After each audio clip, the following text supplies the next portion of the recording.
Okay, let's get started inshallah. It looks like we are live on YouTube and Facebook. Assalamu alaikum everyone and welcome to our Thursday Q&A with Shaykh Akram Nadwi.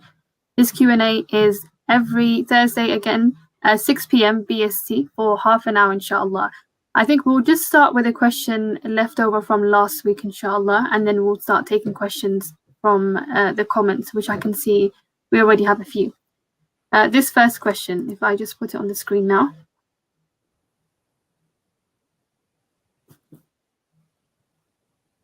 Okay, under the premise that a house mortgage is allowed if a person wants to move from a fully paid home to another slightly more expensive home on the basis that it has more room for the children growing up into their teens, and a new home can be extended in the future to cater for additional space. Can I obtain a mortgage to cover the additional cost of a new home plus any extension? So this is someone who's already has a home that they fully paid for, but they want to now get a more expensive house. Okay, Bismillahir Rahmanir Rahim. One thing, one general rule, let me explain to all of you that things which are haram in Islam, people are not allowed to use them except if there is a necessity, darura, and in some cases if there is a need. The mortgage is one of those things which are haram, and it is only allowed, in the case of necessity and needs. When something are allowed in the case of necessity and needs, they remain all the time haram. They only are limited to that need and necessity. And Quran has made a very clear, condition, غَيْرَ بَاغٍ وَلَا عَادٍ. So people who are allowed to use haram, they should not exceed the limit. It should not be enjoyment. So, and everybody can judge their need themselves. Some people need 3-bedroom house, some people need 4-bedroom house, and it should be according to the culture and custom of the country where they live. So in that culture, if you have certain a number of the children, and you are eligible for 3-bedroom house or 4-bedroom house, yeah, certainly then you can move to a bigger house. So you have to compare yourself with the general culture of the country, not more than that, not less than that. So keep use of mortgage within the limit of the need according to the culture of the country. Okay, inshallah, let's take the next question. Can I make dua that Allah makes my death painless and does not let me experience the frightening stages of the afterlife? Yeah, you can make dua, all those things is very important really, because when the death comes, it is very painful. And at that time, many people, struggle, and sometimes people lose hope with Allah subhanahu wa ta'ala. So intention should be, oh Allah subhanahu wa ta'ala, make me to die as a believer at the time of the death. And the hardship of the death should not, make me to have bad thinking about Allah subhanahu wa ta'ala. So, make du'as like that, oh Allah, when I die as a Muslim, as a mu'min, as a believer, as someone who has good thoughts about you. If Allah subhanahu wa ta'ala gives you that, even if hardship comes, it will pass. Because, if you die as a believer, then some suffering, some hardship is not a problem. Even the Prophet sallallahu alaihi wasallam, when he died, he had suffering, and he had pain. Everybody who dies, they have pain. People, those who don't, who are sitting there, and they say, oh, my father died in peace, or so and so died in peace. Nobody died in the peace. It is just because you don't know what happened to the person. You just think the person did not cry, did not make any noise, so he's dying in a peace. There's no peaceful death. The person is too weak to express his pain. So the best dua for the believers is to make dua, oh Allah, make me to die as a believer, as a Muslim, and save me, protect me against the punishment of the grave, and save me from the punishment of the day of judgment, save me from the punishment of the hellfire. So these are make me to return to paradise, or be pleased with me. I want your pleasure. I want your neighborhood in paradise. Things like that. They are much better du'as. But anyway, if you just make dua to Allah, lighten my pain at the time. That's also fine. But make condition, combine it with the death and the belief. Okay, inshallah. Let's take the next question from Faraz Rahman. And his question is, I heard somewhere that there are three kinds of dreams. One from Allah, another from Shaitan, and the third one is made by our own brain. Is this true? Yeah, sometimes, dreams, they can come, as whispering from shaitan. Sometimes it can come, just meaningless things. There's called halam, they don't have meaning. True dreams, they are, people can feel really when they wake up, they can feel there's a true dream. If the dream had a sense and order, a right order, then it mean more likely it has some sense. Because some people dream, and they just jump from one thing to other thing. To that more likely because they're bad eating or bad sleeping or something like that. Or but once your dream is more in order, and you remember it at the time when you wake up and fully you remember, so it could be more likely it is true dream. But you don't know the meaning. You have to ask someone who is expert, and who is sincere to you, so then he can tell you the meaning. Don't interpret dream yourself, because sometimes something looks the dangerous, but it could be very good meaning. Sometimes something look good, but they are not very good. Sometimes people see in the dream they are in a house. It depends on the details. Sometimes being in house means a marriage, that you're going to get married. Sometimes being in house means that you are going to die, and the house is like your grave. So you have to find the right people who can answer your dream rightly. And some people, interpret badly, and sometimes that bad meaning becomes stuck. So you have to be very careful. Okay, inshallah. Let's take the next question from Farasin. And his question is the hadith regarding the sunnah of eating with 3 fingers authentic? I don't really think it is. The Prophet ﷺ used to eat, as a normal, something you need 3 fingers, sometimes you need more than that. The Prophet ﷺ did not eat the same thing every day. If you eating dates and dry fruits, yeah, then you can use less fingers. If you're eating, bread, maybe then you need more fingers. And if you eat rice, then even be more fingers. Meaning is, understand your condition and use your fingers like that and be clean. And when you eat in front of the people, it should not be, people don't think that, you are not civilized person, you don't know how to eat, to have a right manner. If take less amount, don't take too much, in your hand. And when you put food in the plate, it should be a small amount, not very, not, don't fill your plate, and don't take food again. Actually, eating, like greedy people is the one which is against sunnah. It doesn't matter whether it's 3 fingers, 4 fingers. People are more, stuck with the fingers, and then they are greedy, keep eating too much, and they eat whatever they like. The sunnah is more in what how much you eat. So follow that sunnah. Eat less, and don't eat too many things at the same time. That is the more important sunnah. Jazakallah khair, Shaykh. Okay, the next question we have here is quite a big question. Will probably take some time, but we'll pick a small question from it, inshallah. So this question is from Talha, and he says, what are the rulings for hijab or burqa for women? Is it compulsory? How can men or women interact in Islam? What are the guidelines? But he also follows it by saying, in the early days of Islam, Aisha radiallahu anha used to teach about certain issues of Islam to men behind the curtain. So, for example, let's take one question from this. If a woman was teaching men or if she was studying with men, does it have to be behind a curtain? Because this is what Aisha radiallahu anha did.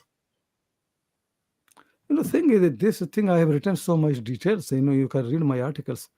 To all these women issue that what the parda, what hijab, and when they teach in public, what is the requirement in a public space and this space. I made all the things very clear. Anyway, since you asked the question, simple matter is, for the women when they're inside the house, they don't need to put on any jilbab. When they leave the house, then they need a jilbab. to use the public space. And when women are teaching in public, if they are in jilbab, they can sit there and covering the face and covering the palm and covering the feet is not obligatory upon the women, anywhere, whether in house or in public, but they should put on jilbab. Wives of the Prophet ﷺ, they had different covering. They were required that when there are strangers, they should even cover their faces in front of them. So when wives of the Prophet used to travel with the Prophet ﷺ, they used to uncover their face. But as soon as any stranger passes by, so they will cover the face with part of the jilbab or part of the sheet. Not niqab, but something like that. Generally, they did not have niqab or covering, but at least they used to cover the face when strangers are passing by. Reason was because how the Prophet ﷺ is like a leader of the community. And in his house, there are munafiqeen, hypocrites. They also can come and anybody with any intention. So that why for them, the covering was more strict, but that was not the same for other women. So other women used to leave the house without covering the face, and that's the opinion of all madhahib. Read any Hanafi book, they will say to you that women's every part is aura except the face and the palm and the feet. So nobody considers the face of the woman to be part of the covering. So anyway, all these details I mentioned, some of my articles, and also my new book is coming, Al-Fiqh al-Islami Volume 3. There are few pages I spent about interaction between men and women and the covering and this and that. So all the details are there. Okay, inshallah. Jazakallah khair, Shaykh. Let's take the next question from Mohammed Hassan. This question is, some people get married early believing that marriage brings rizq. Does marriage really bring rizq? Should people who are not financially stable pursue marriage? Certainly Allah subhanahu wa ta'ala gives people risk, but he's the one who has made the condition, the Quran as well, and also the Prophet has made in the hadith that men when they marry, they only should marry if they can afford the marriage. Meaning affording the marriage for the men means to provide accommodation to their wives, independent accommodation, and also the food, kind to their standard. If they can afford that, they should marry. So when the woman come to your house, her risk also come to your house. So Allah subhanahu wa ta'ala, increase your risk and gives more barakah, because now her risk has moved from her parents' house to your house. So when you earn money, Allah will give more barakah. Uh, but sometimes can be testing. Sometimes when you marry, still you're suffering because Allah wants to test you different way. So we don't know these things. So that's why the best thing is that when you marry, get ready for that. Don't marry thinking that in future my condition will be fine. You don't know this thing, how your condition will be. And now you're going to increase your suffering and suffering of the other person. That's why the jurists agree that whenever you marry, you only marry if you can afford the accommodation and expenses of your wife. Okay, inshallah. Let's take a question from. Let's take this question. How does one deal with the death of a close one? Death really is a frightening thing. And when somebody dies from the family, father or mother or son or daughter or sister or brother, they're very close to you. And sometimes you love them so much, so it affects. But at the same time, we have to be patient, do sabr, and remember really that Allah subhanahu wa ta'ala has more right over the passing person than me. Somebody is my father, but he's also owned and a slave of Allah subhanahu wa ta'ala. Now he has gone to his Lord. And also think, you want your father to be with you. But your father is son of someone who has already died. So he's going to be with them. So everybody, when they die, they go to their ancestors in the same place. Nobody going to survive here forever. So in the beginning, there will be some grief, but people have to force themselves to have patience. When the Prophet ﷺ died, Abu Bakr Siddiq who said a very nice sentence that your death is a console for the believers in the future. Meaning is, whenever anybody dies in any family, they will remember if the Prophet died and I became patient, what about my father? Much easier because the Prophet is more beloved to the believers than their own father and their own sons. So if Muslims can accept the reality that the Prophet had died, so they should accept, the death of anybody else. They should not mourn. They should not cry. They should not curse. Even they should not have bad thought. And understand really, the father has died, but not Allah. Your son has died, but Allah is still there. Your brother and son have died, but Allah is there. Nobody has more power and more, relation, stronger relation with you than Allah subhanahu wa ta'ala. To always think about him. Jazakallah khair, Shaykh. That was a beautiful reminder. Okay, let's take a question from Amin. His question is: whenever I give dawah, so whenever I talk about Islam and the Quran, I feel like, sorry, one second. I feel like I myself do not practice Islam properly. Should I give dawah with this feeling? And what is a proper explanation of the verse, Ya ayyuhalladhina amanu lima taquluna ma la taf'alun? Certainly, people should practice Islam before, calling anybody to any good things. But never think that you are do everything properly, because nobody can do really. So if you call people to pray and you don't pray, it is very bad. First, really make effort to pray yourself. If you call people to be honest and you don't do honesty, if you call people to treat their family well and you don't treat well, so it is useless dawah. Nothing can work. First thing is to do dawah to yourself. But if you pray, but you think, oh, I'm not praying well, still you can make dawah, because nobody should think that I am very good in the prayer. And keep making dawah and also keep improving your prayer. But it is a very bad manner that you don't pray and remind people to pray. This is very bad. Then the heart is a seal, because it will have no impact. The first thing is you pray, and then you ask other people to. Meaning is your dawah should be first addressed to yourself before anybody else. So anything that you want to teach people, think, do I follow? Do I practice? Then after that, teach anybody else. But quality, certainly, nobody can have perfect quality of any action. So don't listen to shaitan. Keep improving yourself and also keep making da'wah. But don't make da'wah their business. All the time da'wah, da'wah, and then forget everything else. The Prophet ﷺ used to do da'wah, but most time he used to spend on his own ibadah. 2/3 of the night in the prayer, during the daytime, all the mostly prayer, very little time in da'wah. Now there are people who think always da'wah, all the time. They basically want to be in public all the time. So that is very bad manner, because when you are with the people, your heart becomes dirty, and you get arrogance, and many problem.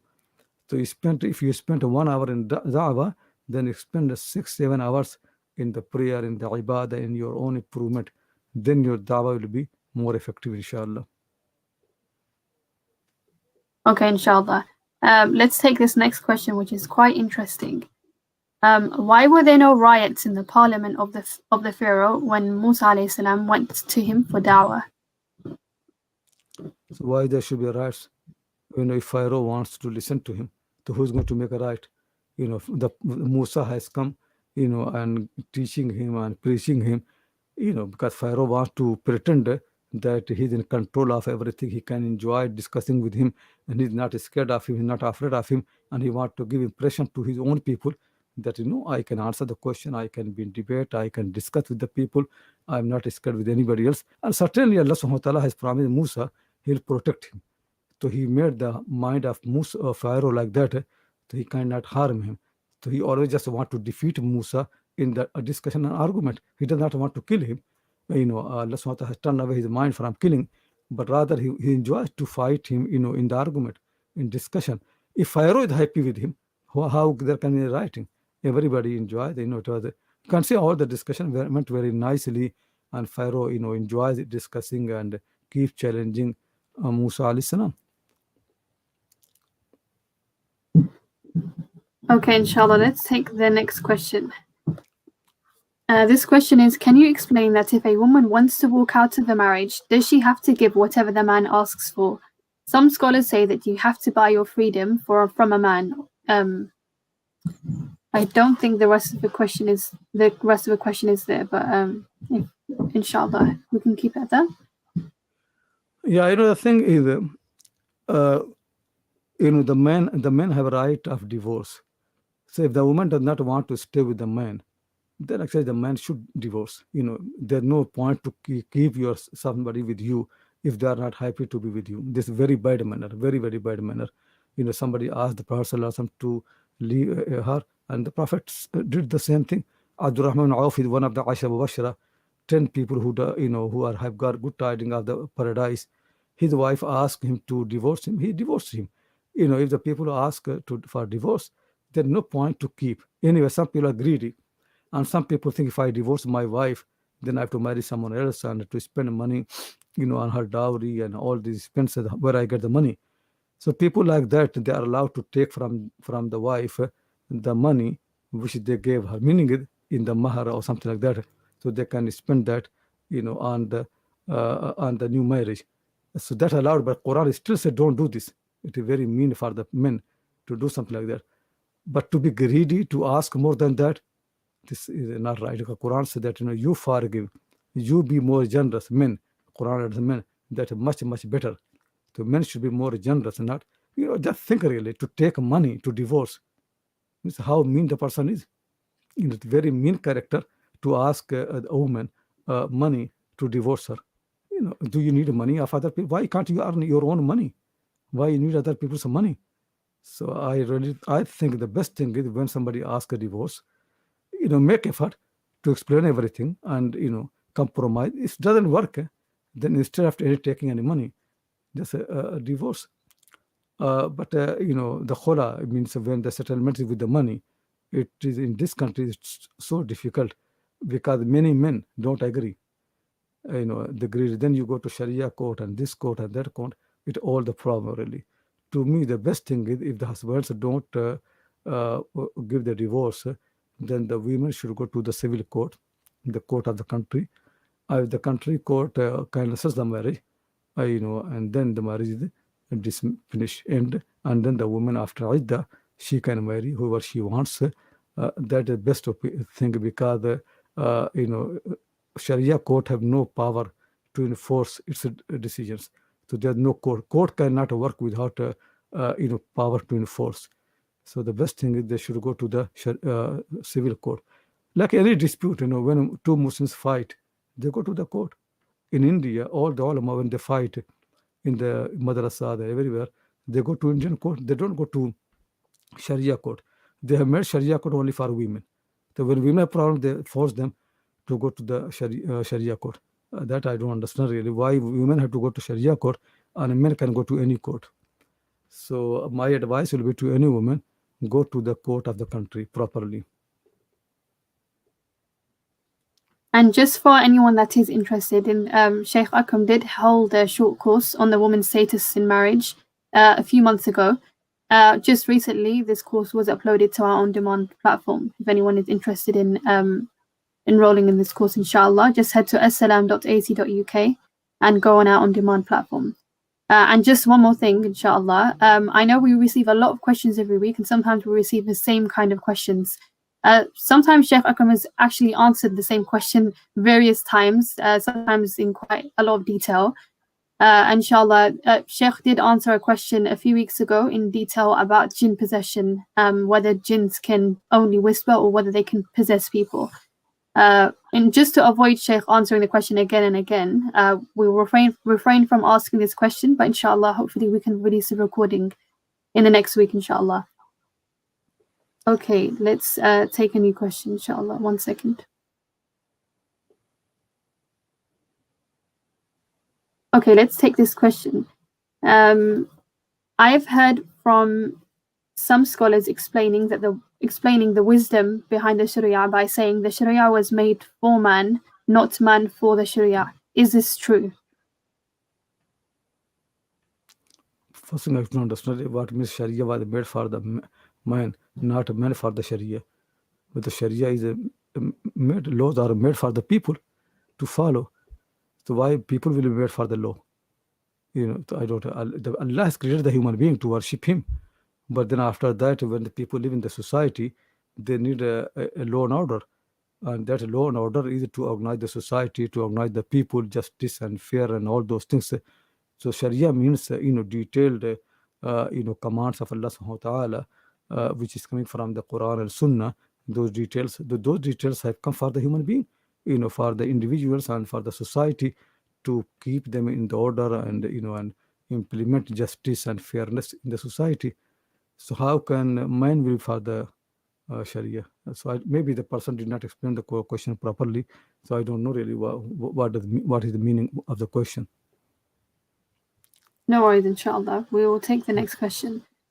This next question is from Sister Anika, and her question is it allowed for a woman to seek higher education by studying in modern university settings?